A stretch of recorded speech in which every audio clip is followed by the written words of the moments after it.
Pertama, jadi begini, beliau ini tadinya kan memang mengalami banyak tekanan-tekanan batin ya, tekanan mental karena masalah-masalah terdahulu dan mungkin karena perintah-perintah masa lalu.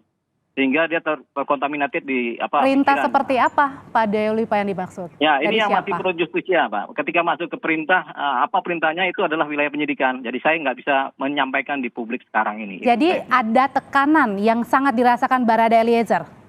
Betul, pada waktu kemarin ada tekanan sehingga dia secara mental nggak siap untuk berbicara terus terang. Tapi sekarang bagaimana kondisinya Barada Eliezer ketika sudah siap menjadi justice collaborator dan siap juga dikawal oleh Anda sebagai pengacara oleh Barreskrim? Ya, sekarang ini dia sudah sangat siap sekali dan dia akan bercerita memang apa adanya, semuanya dia buat terang supaya memang dia sendiri kan supaya tidak dipersangkakan yang terlalu buruk juga buat dia kan. Juga untuk mengamankan kepentingan dia karena dia juga kan memang perlu didampingi atau perlu juga mendapatkan penanganan hukum yang baik. Pak Deolipa, tekanan mentalnya itu seperti apa sih?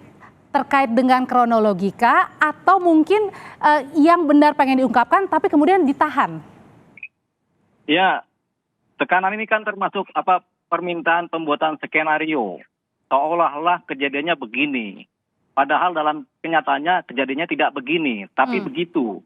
Okay. Nah, dia berubah dari posisi tekanan di mana harus berbuat begini, bercerita begini, dan dia harus bercerita apa adanya. Jadi ini ada perubahan. Termasuk juga dengan Pak Deolipa, mohon maaf saya potong, ini termasuk juga dengan pernyataan disebutkan Eliezer supir bukan ajudan tapi dulu bilangnya adalah pengawal pribadi. Kemudian jarak tembakannya pertama 6 meter jadi 2 meter, itu kira-kira yang akhirnya? Betul. Oke. Betul sekali. Oke, nah tadi juga disebutkan oleh Bapak skenario apa sebenarnya selain yang tadi saya sebutkan yang paling berubah begitu atau sengaja diubah? Ya, skenario yang terdahulu kan adalah cerita omong kosong sebenarnya, omong kosong. Bagian mananya Pak Deo mungkin? Yang tembak menembak itu seolah-olah tembak. Jadi yang nembak itu bukan Barada Eliezer? Dia sudah mengakui itu, Okay. Tapi skenario nggak begitu. Keadaan yang nyata tidak begitu, tidak seperti yang terdahulu. Termasuk juga dengan dugaan pelecehan seksual kepada istri Ferdy Sambo? Itu belum kita dapat ceritanya karena di posisinya si Baradae tidak mengetahui itu. Jadi apa yang ingin diungkapkan ketika menjadi justice collaborator? Kunci seperti apa? Tentunya yang akan diungkapkan adalah kejadian yang sebenar-benarnya yang terjadi, yang dialami, dilihat langsung oleh beliau, dan yang dilakukan oleh beliau. Oke. Dia akan ceritakan itu semuanya. Jadi kami tegaskan lagi perbincangan dari Pak Deolipa bahwa tidak ada adegan tembak-penembak di rumah Kadif Propam nonaktif Irjen Ferdy Sambo. Tidak begitu, ada. Ada? Okay. Ada. Tapi tidak seperti cerita yang sebelumnya. Seperti apa yang kemudian disampaikan sebenarnya yang terjadi? Yang sebenarnya terjadi adalah masuk ke wilayah penyidikan sekarang. Jadi kita juga tidak berani bicara ya. Oke. Dengan siap menjadi justice collaborator artinya sudah lega Barada Eliezer tidak lagi terima ancaman-ancaman seperti yang dulu. Ya, artinya juga sudah bisa dipastikan keamanan dari Barada. Lega, ya. Sudah sangat lega, apalagi sekarang Baradae sudah berserah diri kepada Tuhannya. Oke. Jadi dia sudah merasa plong, dia merasa dalam lindungan Tuhan, baik atau buruk ya, dalam lindungan Tuhan. Pak Deo, titik apa yang akhirnya membuat Barada Eliezer ini kemudian saya harus mengungkap yang sejujur-jujurnya?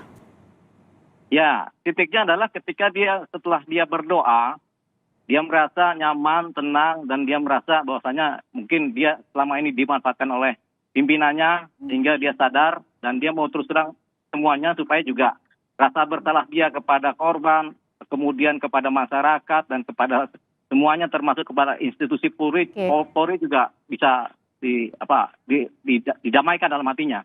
Artinya Eliezer juga menyesal dengan dia ikut kemudian apalagi berkata-kata yang tidak sejujurnya. Betul. Satu hal terjadinya keterlibatan dia itu tanpa motif. Jadi kalaupun terjadi ada pembunuhan yang diduga dilakukan oleh dia, itu dia tanpa motif karena atas perintah. Oke, termasuk perintah untuk menembak. Ya, itu termasuk. Perintahnya ini satu orang, beberapa orang?